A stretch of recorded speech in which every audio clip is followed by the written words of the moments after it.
Yeah, so I was diagnosed with ulcerative colitis in 2013, so I was 18 years old at the time. My disease was really severe from the onset, so for 4 years pretty much.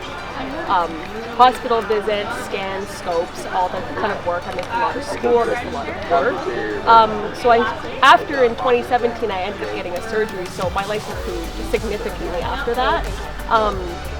And so that's when I started getting involved in Crohn's and colitis. So 2018, so about a year after my surgery, getting involved in the community because there's so many other people who are suffering with it, like me. So I wanted to get involved in the community to do something to give back.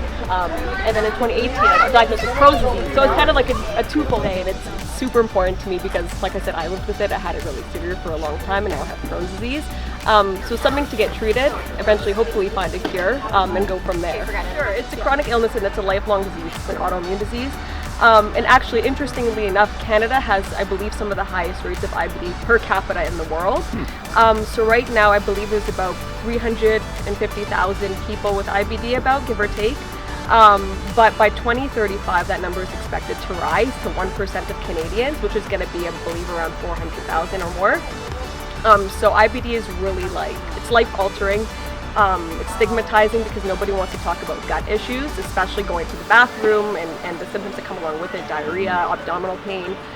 So that's one of the things we're doing, is raising awareness and raising money to get the medication out there for people who need it, to find a cure. It's the biggest thing because it's so important.